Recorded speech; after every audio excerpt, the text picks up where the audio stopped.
हर हर महादेव। जय श्री राम, जय बजरंगबली। नमस्कार दोस्तों। हम सब ने रामायण की कहानियाँ सुनी हैं। हम सब जानते हैं कि रामायण महाकवि वाल्मीकि जी ने लिखी थी।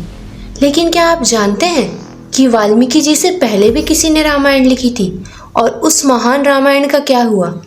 आज हम रामायण के इतिहास का एक ऐसा किस्सा बताएंगे जिसके बारे में बहुत ही कम लोग जानते हैं। ये कहानी है सच्ची भक्ति, त्याग और समर्पण की।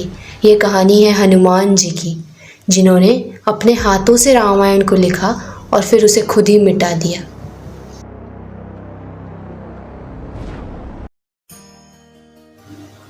लंका पर जीत हासिल करने के बाद जब श्री राम अयोध्या वापस आए और राजा बन गए, तब उनकी महिमा की चर्चा पूरे ब्रह्मांड में फैली हुई थी। उनका वनवास, उनका संघर्ष, अपनी पत्नी के लिए प्रेम, ये सब इतिहास में हमेशा के लिए अमर हो गया। लेकिन इस शोर से दूर एक और भी दुनिया थी। वो दुनिया थी शांति और गहरी भक्ति की। वो दुनिया थी पवन पुत्र हनुमान की।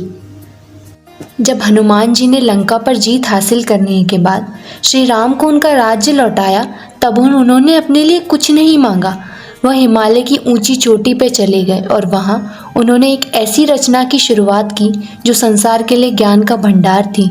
उन्होंने रामायण लिखी, लेकिन अपने अंदाज से। उन्होंने वो रामायण लिखी जिसमें श्री राम की भक्ति की बात की गई थी। हर एक शब्द उनका प्यार, उनका त्याग और उनकी पक्की श्रद्धा बता रहा था। इस रचना का नाम हनुमत रामायण रखा गया। दूसरी तरफ वाल्मीकि ऋषि जी श्री राम की कहानी को महान कविता का रूप दे रहे थे। वह अपनी रामायण को पूरी करने में लगे थे।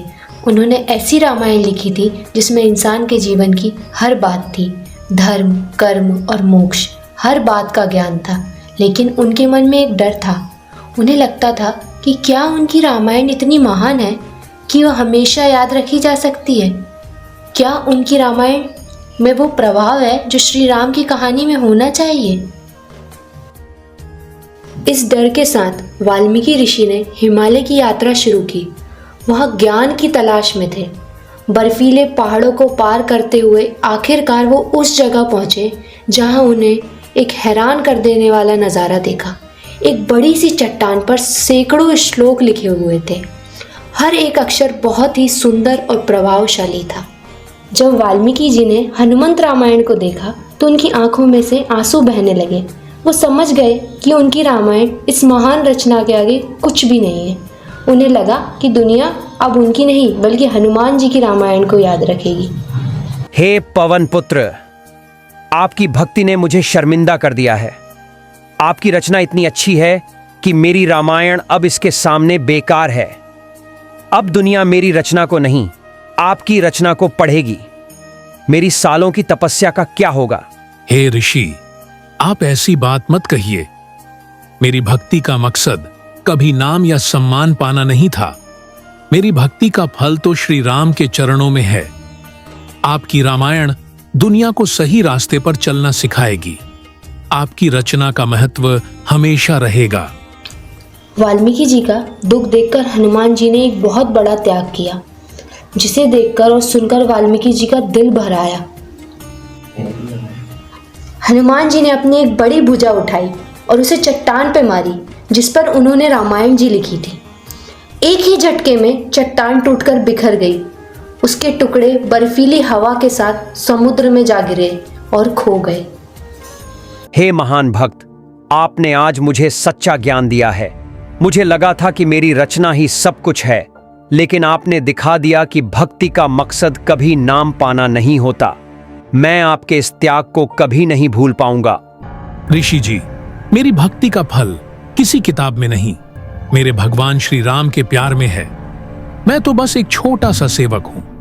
आपकी रामायण दुनिया को सही रास्ता दिखाएगी। मेरी रामायण का महत्व उसके लिखे जाने में नहीं बल्कि उसके मिटा दिए जाने में है। मेरी भक्ति तभी सच्ची है जब वह दूसरों को भी राम से जोड़े। हनुमान जी का ये त्याग देखकर वाल्मीकि ऋषि ने उनका आशीर्वाद लिया। उन्होंने कहा, दुनिया में ऐसा त्याग न कभी हुआ है न कभी होगा। हनुमान जी ने इस काम से सबको सिखाया कि जब आपके पास कुछ सबसे अच्छा हो और आप उसे दूसरों की भलाई के लिए छोड़ दें, तो ही ये सच्ची भक्ति है। लेकिन क्या हनुमत रामायण पूरी तरीके से खो गई थी? ऐसा नहीं है। ऐसा माना जाता है कि हनुमत रामायण के कुछ टुकड़े आज भी समुद्र में मौजूद हैं। जब इन सब श्लोकों को निकाला गया तो पता चला कि ये श्लोक भक्ति का एक अनोखा उदाहरण थे। इन टुकड़ों को हनुमत रामायण गाथा के नाम से जाना जाता है। इस हनुमत रामायण के श्लोकों का असर बाद में कई कवियों पर पड़ा, जैसे कि तुलसीदास जी, जिन्होंने रामचरितमानस लिखी, तो उन्होंने भी हनुमान जी की भक्ति से प्रेरणा ली। बहुत सी जगहों पर हनुमत रामायण के श्लोकों की झलक रामचरितमानस और आनंद रामायण में भी देखने को मिली है। इससे हमें पता चलता है कि हनुमान जी की भक्ति का असर कभी ख़त्म नहीं होगा। तो दोस्तों, ये थी वो अद्भुत कहानी जब हनुमान जी ने रामायण लिखी और फिर उसे खुद ही मिटा दिया।